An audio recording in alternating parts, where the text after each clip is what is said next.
बिस्मिल्लाहिर्रहमानिर्रहीम। अस्सलामुअलैकुम। Easy learn में खुश आमदीद। आज के लेक्चर में हम लोग बात करने वाले हैं बिल्कुल छोटा सा आज हमारी डिस्कशन होगी, इतनी कोई ज़्यादा लेंथी नहीं है। इसमें हम लोग जस्ट डिस्कशन ये करेंगे कि रिव्यू एक्सरसाइज है, सॉरी रिव्यू एक्सरसाइज कह रहा हूँ, लास्ट क्वेश्चन 3 है जिसमें हमने एक ट्रायंगल को डिवाइड करना है। कुछ जितने आपको 6 पार्ट्स कहे जा रहे हैं, आपको 10 कह दिए जाएँ, आपको 5 कह दिए जाएँ, जितने मर्ज़ी आपको कह दिए जाएँ, आपने बहुत ही आसानी से ये उसको उतने पार्ट्स में डिवाइड कर देना है। तो ये कैसे पॉसिबल है? डेफ़िनेटली इसके लिए यहाँ पर मैं आपको इस तरह से शो तो नहीं करवा सकता बिल्कुल एग्जैक्ट, क्योंकि इसका जो मेथड है वो आपकी प्रकार पे डिपेंड करता है। ठीक है ना, आपकी ज्योमेट्री जो है, नेक्स्ट चैप्टर आ रहा है तो देखते हैं फिर उसको हमने किस तरह से करना है। मैंने अभी कोई आइडिया तो नहीं वैसे लगाया, लेकिन ये नेक्स्ट चैप्टर की प्रैक्टिस है। नेक्स्ट चैप्टर जो है ना आपका वो ज्योमेट्री से है। ज्योमेट्री असल में समझ आती है जब हम उसको कैमरा लगा के मैं आपको कॉपी पे अपने हाथ से करके दिखाऊँ। प्रैक्टिकल है ना वो। तो लेट्स सी के देखते हैं कि हम उसको कैमरा वगैरह की अरेंजमेंट्स पे कर सकेंगे। वो वाला क्योंकि सेटअप अभी नहीं है, वो सारा हमने दूसरी तरह का डिजिटल किया हुआ है। तो प्रैक्टिकल्स का देखते हैं क्या होता है। सबसे पहले तो हम यहाँ पर आ जाते हैं। तो मैं आपके साथ आवाज़ थोड़ी सी कम आती है स्टार्ट, ये काफ़ी इश्यूज़ हैं। इश्यूज़ तो नहीं है, ये हमने ख़ुद कम की होती है। वैसे कुछ लोग मुझे कह रहे हैं कि आवाज़ कम। असल में ये जो लेक्चर्स हैं इनको काइंडली बराए मेहरबानी आप सारे लेक्चर्स को हैंड फ्री में सुना करें। इन लेक्चर्स जो होते हैं ना, ये सॉन्ग्स थोड़ी होते हैं कि जो आप इनको लगा के सुन लेंगे। इन्हें स्पीकर की बजाय आप हैंड फ्री पे सुना करें, ठीक है। अगर आपके पास एक ट्रायंगल है, ठीक है, लेट्स से कि ये एक ट्रायंगल है ए बी सी। अगर मैं चाहूँ तो इस ट्रायंगल को दो हिस्सों में डिवाइड कर सकता हूँ। मैं आपको थोड़ा सा पहले स्केच बताऊँगा। तो मैं एक लेट्स से कि एक यहाँ पर एक कुछ एंगल पे एक लाइन ड्रॉ कर लेता हूँ, ठीक है। ठीक है, लेट्स से एंगल आपने इस तरह का लेना है कि इस जो ये जो फॉर एग्जांपल ये मेरे पास बॉटम जो बेस है बी सी, तो मैं इसके ऊपर डिवीजन करने लगा हूँ। तो एंगल आपने यूँ नहीं ले लेना, यानी कि 90 से छोटा एंगल लेना है। 90 भी नहीं लेना, 90 एंगल लेंगे तो this is just like this, तो उसके ऊपर डिवीजन पॉसिबल नहीं है। आपने छोटा एंगल लेना है लाइक दिस, ठीक है। 30 का ले लें, 50 का, 40 का ले लें, 20 का ले लें। इस टाइप का आपने एंगल एक ड्रॉ कर लेना लाइन, ठीक है। लाइन ड्रॉ करने के बाद आपने पॉइंट बी पर रख के एक जिस तरह मर्ज़ी आपने एक लाइन ड्रॉ कर लेनी। कोई एंगल ज़रूरी नहीं है कि नाप के लें, बस एक लाइन ड्रॉ कर लेनी है रफली। फिर आपने अपनी जो आपके पास लेट्स से कि ये एक मेरे पास क्या है, प्रकार बना रहा हूँ। प्रकार यूँ करके होती है ना, बहुत देर होगी वैसे मैंने प्रकार नहीं यूज़ की। इस तरह की होती है। आपको तो पता ही होगी, इतना भी नहीं है कि छोटी क्लासेस में बहुत शौक से हम लोग यूज़ करते थे। जब मैंने फ़र्स्ट टाइम ये प्रकार यूज़ की, मेरी आई थी ये इस तरह का कुछ सीन बना था ना, तो मैं बहुत खुश हुआ। मैंने कहा भाई बड़ा मज़ा आएगा, बहुत मज़ा आया। ऑफ कोर्स बहुत खुशी हुई। इसी तरह से जब फ़र्स्ट टाइम मैंने पेन यूज़ किया था, पेंसिल से स्विच करना था, तो मैं हमारे जो टीचर्स थे उन्होंने हमें कहा कि आप पेन यूज़ करेंगे, तब बहुत खुशी हुई। खैर ये पेंसिल समझ लेंगे लगी हुई है, और ये इसके बराबर होती है जब बंद करेंगे। तो आपने ये जो इसका ये एक फ़िक्स्ड नीडल एंड होता है, समझ लें, एक फ़िक्स्ड कह लें, ठीक है। जो आपका फ़िक्स्ड एंड होगा उसको आपने यहाँ पर रखना है सबसे पहले, ठीक है। ये आपका जो फ़िक्स्ड एंड है वो यहाँ पे आ जाएगा। यहाँ पे रख के आपने अपनी जो प्रकार है, जो कंपास, उसको थोड़ा सा आपने ओपन कर लेना है, ठीक है। लेट्स से कि मैं इतना ओपन करके यहाँ पे कट मतलब आर्क लगा देता हूँ, ड्रॉ कर देता हूँ, मार्क कर देता हूँ। लेकिन ये डिपेंड करता है आपकी मतलब रफली थिंकिंग पे, एनालिसिस पे। ज़रूरी नहीं है कि उसने कितना ओपन होना है, इसका कोई एग्जैक्ट रूल नहीं है। फॉर एग्जांपल मैं आपसे कहता हूँ कि इस जो ट्रायंगल है ना, इसको मैंने दो हिस्सों में डिवाइड करना है। तो फिर ये जो मेरे पास लाइन बी सी है ना, इसको आपने दो हिस्सों में डिवाइड करना है ना। तो देखें अंदाज़न यहाँ तक इसका हाफ है, तो मैं अपने अंदाज़े से इसको यहाँ तक एक मतलब प्रकार को ओपन कर सकता हूँ, ठीक है। मैं यहाँ तक ओपन कर सकता हूँ। एक इस लाइन आपने इधर लगानी है, इधर रख के इधर आपने निशान लगाना है पेंसिल से, फिर आपने वहाँ से उठा लेना है और जहाँ पर निशान लगा हुआ है ये पॉइंट पे आपने प्रकार रख के जितना ये डिस्टेंस होगा उसको दोबारा छेड़ना नहीं है। जितनी एक बार ओपन हो जाएगी प्रकार को, उसको आपने जो उस पर लगाने मार्क्स, उसके ऊपर जो आर्क्स लगानी है उसको छेड़ना नहीं है, फिर दोबारा लगाएंगे। दो ही हमने चूँकि बनानी है तो हमने इसको छोड़ देना। उसके बाद आपने ये काम करना है कि यहाँ से ये पॉइंट से और अपने जो लास्ट पॉइंट है, ठीक है, उसको आपने मिला देना है। लेट्स से कि मैं इसको जॉइन करवा देता हूँ। ये पॉइंट को आप इस पॉइंट को आपने इस पॉइंट के साथ जॉइन करवा दिया, बिल्कुल सही से जॉइन होगा ये, लाइक दिस। इसको जॉइन करवा दिया। फिर आपने ये करना है कि इसके बिल्कुल पैरेलल लाइन ड्रॉ करनी है। पैरेलल लाइन ड्रॉ कैसे किस तरह से हो जाएगी? पैरेलल लाइन की आपको पता है कि किस तरह से ड्रॉ होती है? पैरेलल लाइन ड्रॉ करनी आपको आनी चाहिए, अगर नहीं आती तो मैं आपको फिर बता देता हूँ। लाइक फॉर एग्ज़ाम्पल ये एक लाइन है और एक लाइन ये है, तो इसके ऊपर एक लाइन यहाँ पे यूँ जा रही है। मैं इसके पैरेलल यहाँ पर बिल्कुल इसी तरह से लाइन ड्रॉ करना चाहता हूँ। तो मुझे अगर दो पॉइंट्स मिल जाएं जैसे ये और ये, फिर इसको मैं जॉइन करूँगा तो वो इसके पैरेलल लाइन ड्रॉ हो जाए, ठीक है। उसका तरीका ये होगा कि फॉर एग्ज़ाम्पल मैं कहता हूँ कि यहाँ से लेकर इतने पॉइंट पे मैं एक लाइन ड्रॉ करना चाहता हूँ कि इसमें से गुजरे और बिल्कुल इसके पैरेलल हो। तो एक पॉइंट चूँकि मेरे पास आ गया, तो इधर से लेकर जितना ये जो डिस्टेंस है, इतने डिस्टेंस की आपने अपनी प्रकार खोल के यहाँ पे रखते हैं, यहाँ पे निशान लगा लेना। और देन क्या करेंगे कि आप इन दोनों को जॉइन करवाएंगे तो वो इनके बिल्कुल पैरेलल लाइन आएगी। तो हम क्या करेंगे, जैसे ये जितना यहाँ पे अपनी आप कंपास रखेंगे और जितनी ओपन थी पहले से ही, यानी कि उतनी होगी अभी भी, आपने यहाँ पे रखनी है अपनी फिक्स्ड एंड और यहाँ पर एक कॉस लगा देंगे। और फिर जब आप इनको जॉइन करवा देंगे तो ये आपके पास जो है वो क्या आ जाएंगी, ये डिवीजन्स आ जाएंगी, ठीक है।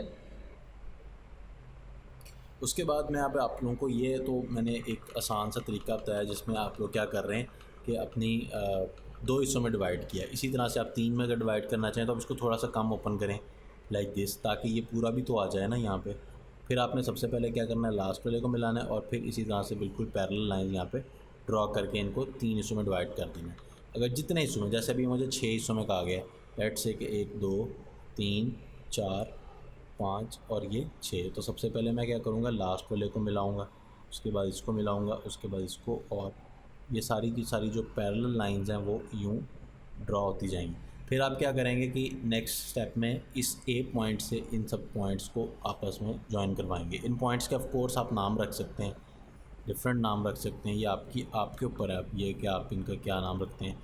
लेट्स से कि मैं कहता हूँ कि ये पॉइंट डी है, ये पॉइंट ई है, ये एफ़ है, ये जी है, ये एच है, तो आप इनको छोटे नाम रख लें, डी ई एफ़ जी एच, और ये पॉइंट सी रख लेते हैं या जो भी रख लें, आपकी मर्ज़ी है। So it's not, there is no restriction. तो ये सिंपल सा है और इसका मैं आप लोगों के साथ दोबारा से इसको थोड़ा सा रिपीट ज़रूर करूँगा ताकि अगर किसी को मतलब नहीं समझ आई तो वो शुरू से सुन ले क्या इसका लिखना क्या है सवाल में। सबसे पहले आप लिखेंगे कि गिवन क्या है कि A B C is a triangle. उसके बाद रिक्वायर्ड में ये होगा कि हमने we have to divide A B C triangle into 6 equal parts. उसके बाद आप लिखेंगे कंस्ट्रक्शन, आपने ये करनी है कि draw angle, draw B C line segment, ठीक है, draw B P at some angle from B C. B C पे आपने बी सी के साथ आपने क्या करना है कि बी पी लेना है। इसको मैंने नाम क्यों नहीं दिया, मैं अपने नोट्स में तो नाम दिया हुआ है पी, ठीक है। मैं अपने नोट से आपको देख के बता रहा हूँ कि इस तरह होगा स्टेप वाइज। उसके बाद इस तरह से हम क्या करेंगे कि बी पी पे फिर हम कुछ निशान लगाएंगे, ठीक है, और इस तरह से निशान इस तरह से लगेंगे कि भी जो सारे डिस्टेंस हैं, क्योंकि प्रकार जितनी भी आपने एक बार खोल लेनी है वो चेंज नहीं होनी। सो ये जितना बी डी है, डी ई है, ई एफ़ है, एफ़ जी है, जी एच है, ये सारे आपस में डिस्टेंस बराबर होंगे। और उनके बाद यही आप लास्ट लाइन को सबसे पहले मिलाएंगे, ठीक है, और फिर उसके सारे पैरेलल लाइंस ड्रॉ कर लेंगे सच डैट कि this line is parallel to this line is parallel, इस all are parallel to each other. उसके बाद इन तमाम को आप लोगों ने क्या करना है कि ए को डी से मिला दिया, ए को ई से मिला दिया, सबको मिला देना है। अभी हमने प्रूव ये करना था कि इनका एरिया बराबर होना चाहिए। हमने ऐसी ट्रायंगल्स में इनको डिवाइड करना है कि इनका एरिया जो है वो बराबर होना चाहिए। अब यहाँ पे आप देख सकते हैं कि ये जो एरिया, ये इसकी बेस है, ये इसकी बेस है, ये इसकी बेस है, सारे ट्रायंगल्स की बेस यहाँ पर आपके सामने है।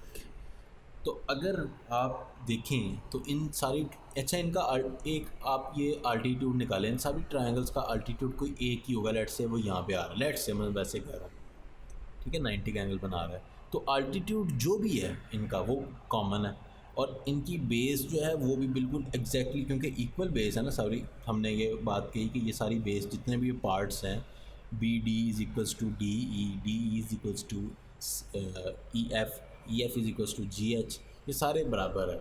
तो इसका मतलब जब आपकी बेस जो है वो भी सेम है, जब आपका अल्टीट्यूड जो है वो भी सेम है, तो यही तो दो फार्मूले होते हैं इसके आपके पास ट्रायंगल का एरिया निकालने के। इट मीन्स के सारों का एरिया जो है वो बराबर ही आएगा। तो मैंने वैसे ये छोटी सी चीज़ को काफ़ी लंबा कर दिया, उसकी वजह ये थी कि मेरे पास फिज़िकली प्रैक्टिकल नहीं मैं कर रहा था।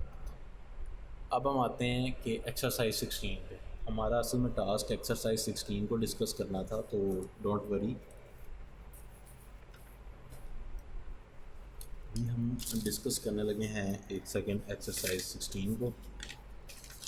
सबसे पहले हम फर्स्ट क्वेश्चन को देखते हैं कि area of the figure means region enclosed by the boundary lines of the closed figure. मैंने डिटेल्स में ये बात की हुई है कि जब हम किसी चीज़ का एरिया के बारे में बात करेंगे, लेट्स से कि I am talking about the area of A triangle, तो अगर आप यहाँ पर देखें तो ये मेरे पास क्या है, ठीक है, एक ट्रायंगल ऐसा ही है।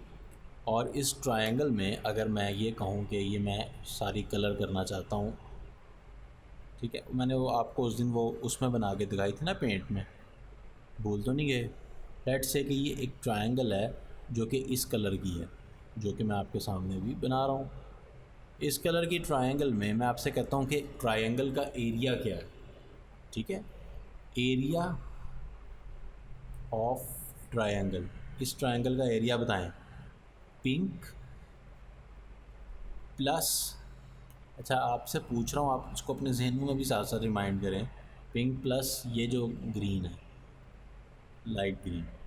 तो एरिया जो है वो जब हम अपनी इस ग्रीन क्या है, बाउंड्री, इनक्लोज्ड स्पेस, तो enclosed space is your pink, this is your boundary. तो जब भी हम इसकी डेफिनेशन के बारे में बात करते हैं तो ज़रूर ये बात अल्फाज यूज़ करने पड़ेंगे, क्लोज्ड फिगर प्लस बाउंड्री। तो ये मैंने डिटेल से पीछे बात की हुई, ये ट्रू है, ठीक है, पहली आपकी लाइन। नेक्स्ट हम बात करते हैं 2 पे। Similar figures have same area. ये बिल्कुल गलत बात है कि सिमिलर फिगर्स का सिमिलर एरिया होता है। आपके पास ये जो अभी मैंने ट्रायंगल शेयर किया आपके सामने, और अब मैं आपके सामने एक और ट्रायंगल बना रहा हूँ, इसकी और ये दोनों ट्रायंगल सिमिलर हैं। क्यों? क्योंकि ये एंगल और ये एंगल बराबर है, ये और ये वाला, और इसके तीनों एंगल्स बराबर हैं। जब एंगल बराबर होते हैं दीज आर सिमिलर। अब आप देख सकते हैं तो बहुत छोटी सी ये स्पेस बहुत थोड़ी ले रही है, एरिया इज एक्चुअली स्पेस, तो यहाँ पर ये बहुत ज़्यादा ले रही है। तो सिमिलर होने से ये बात नहीं कही जा सकती कि आपका एरिया जो है वो बराबर है। जैसे आपको मैंने सिमिलर ट्रायंगल्स में की एग्जांपल लेके दी थी कि जैसे आप फ़ोटोग्राफी देखते हैं कि आपकी पासपोर्ट साइज़ पिक्चर भी बनती है, और आप अपनी फ्रेम शुदा बड़ी पिक्चर भी ले सकते हैं वॉल पे लगाने के लिए। तो दोनों पिक्चर सिमिलर हैं लेकिन एरिया डिफरेंट हो सकता है। सो ये बात गलत है जिसमें वो कह रहा है कि सिमिलर फिगर्स का एरिया बराबर होता है, बिल्कुल गलत है, false statement. Third, congruent figures have same area. ये ठीक है, जो कांगुरेंट होती हैं क्योंकि उनकी साइड्स भी बराबर होती हैं, उनके एंगल्स भी बराबर होते हैं। 6 की 6 टर्म्स उनकी दोनों ट्रायंगल्स की मैच करती हैं, इसलिए उनका एरिया एग्जैक्टली इक्वल होता है।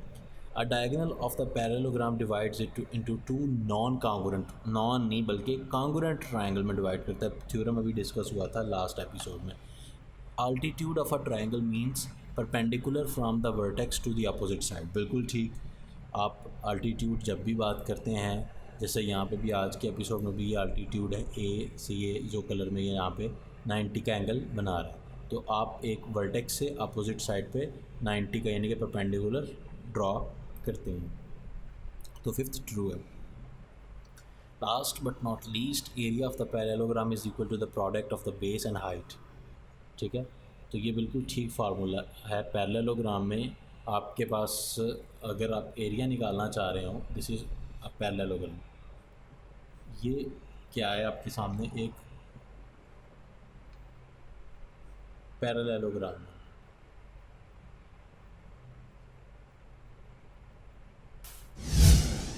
तो पैरेललोग्राम में चूंकि ये साइड आपकी होती है थोड़ी सी टेढ़ी टिल्टेड होती है, तो जब आप बिल्कुल स्ट्रेट नीचे लाते हैं 90 के एंगल से, तो वो कुछ इससे डिफरेंट लाइन होती है।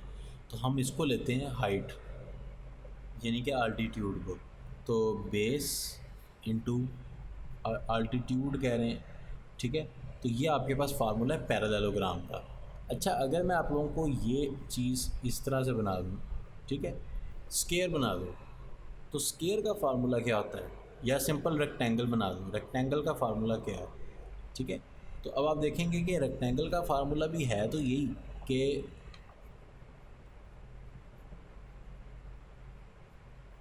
बेस और हाइट, लेकिन इसको हम लोग इस तरह भी कहते हैं कि base length multiplied by width, this is your length and this is your width. इस तरह क्यों कहते हैं, इसकी क्यों नहीं विड्थ लेते, विड्थ तो इसकी ये भी है, ये विड्थ है ना। बेसिकली असल में बात ये है कि हम लेते हैं हाइट, यहाँ पर भी बेसिकली हम ले हाइट ही रहे होते हैं, लेकिन चूँकि यही जो आपकी विड्थ होती है ये बिल्कुल 90 के एंगल बना रही होती है यहाँ पे हर साइड पे, इसलिए हम इसको ले लेते हैं। अदरवाइज़ मकसद हमारा हाइट लेना ही होता है। तो ये जो इसकी साइड्स होती हैं, these are actually the altitudes. So हमें वो डायरेक्ट बायर वाली ले लेते हैं, अल्टीट्यूड ड्रॉ करने की ज़रूरत अलग से नहीं पेश आती। बहुत आसान क्वेश्चन अब आपके सामने आ रहा है, मैं थोड़े से इन्हीं क्वेश्चंस को डिस्कस करने वाला था। यहाँ पे हम आ जाते हैं, तो मैं एक सेकंड रुक जाए ताकि मैं अपने सामने भी ओपन कर लूँ। ठीक है, पहला क्वेश्चन है जिसमें आपके सामने कैसा ड्रॉ होने लगा है, ये क्या हो रहा है,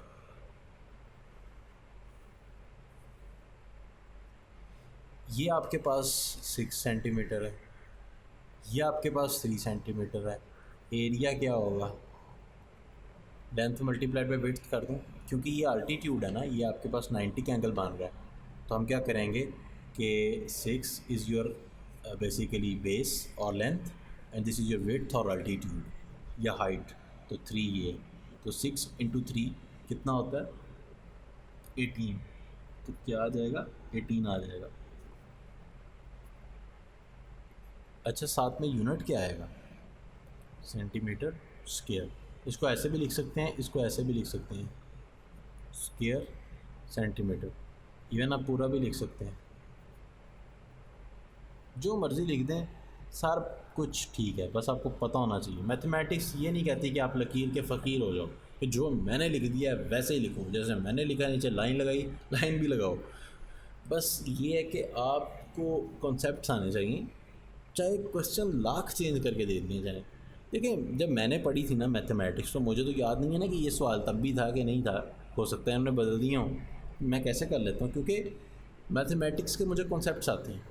जिस बंदे को कॉन्सेप्ट्स आते हैं ना, वो सारी ज़िंदगी कर सकता है, मैथ्स तो चेंज होता रहता है।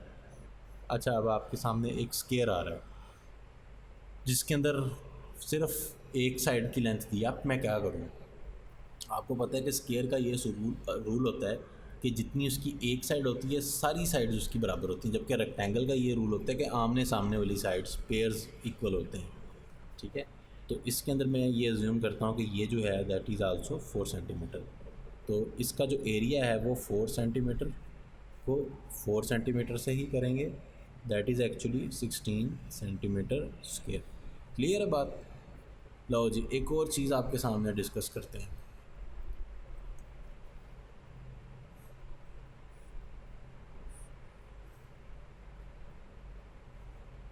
ठीक है, ये अल्टीट्यूड हो गया। अल्टीट्यूड जो है वो 4 सेंटीमीटर है, जबकि 8 सेंटीमीटर ये है। आपको पता है कि एरिया ऑफ द पैरेललोग्राम जब भी ड्रॉ करते हैं तो उसके लिए हम कभी भी ये चीज़ को यूज़ नहीं करते, बल्कि अल्टीट्यूड हमें रिक्वायर्ड होता है।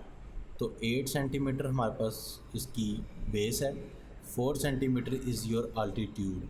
जब आप इन दोनों को मल्टीप्लाई करते हैं तो क्या आ जाएगा, 8 इंटू 4 32 स्क्वायर मीटर या सेंटीमीटर स्क्वायर। इसी तरह से आप ट्रायंगल का भी कर सकते हैं। लास्ट में आपके ट्रायंगल दी हुई है, तो उसमें ये है कि आपके पास एक ट्रायंगल है, ठीक है, और यहाँ पर उसके पास एक अल्टीट्यूड ड्रा किया हुआ है। मैंने मेरे ख्याल से मैंने पेज को चेंज कर लिया है, एक सेकंड, 10 और 16, ठीक है, ये आपको 10 है और ये नीचे जो बेस है ये आपके पास 16, ये 10 है। तो आप जब एरिया निकालना चाहते हैं तो आप क्या करते हैं, base 1/2 multiplied by base multiplied with altitude या हाइट।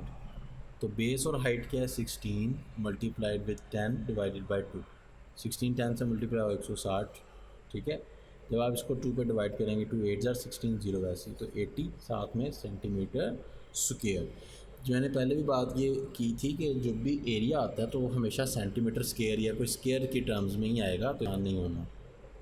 ये समरी है, इसको आप खुद से देख लीजिएगा, क्योंकि टाइम मैंने ऑलरेडी काफ़ी ले चुका हूँ, तो मैं नहीं चाहता कि मज़ीद एपिसोड लंबी हो जाए। इसको आप खुद से देखिएगा। अब हमारी जो मैथमेटिक्स की बुक है ना, वो बस एक चैप्टर की मेहमान है, तो बड़े मैं इसको प्यार से लेके चलूँगा आगे, ताकि बस मैं फ़र्स्ट टाइम एवर मैंने इतनी बड़ी सीरीज़ बनाई है। मुझे नहीं उम्मीद थी, लेकिन अब मुझे खुशी भी हो रही है, लेकिन मैं ख़त्म भी नहीं करना चाह रहा, पता नहीं क्यों मुझे अजीब सी हो रहा है, जैसे कि ये इसके साथ मेरा एक टाइम टेबल सेट है। तो ठीक है, 5 एपिसोड्स हैं 17 चैप्टर की, और इंशाल्लाह उसको देखते हैं कि वो डिस्कशन भी कैसे करनी है। हो सकता है कि वो उसे करना है या नहीं, लेकिन जो आपका मेन मैथमेटिक्स थी वो यहाँ पे कंप्लीट होगी, करेंगे तो ज़रूर इंशाल्लाह। तो इंशाल्लाह नेक्स्ट टाइम आपसे मुलाकात करते हैं। टेक केयर, अल्लाह हाफिज़।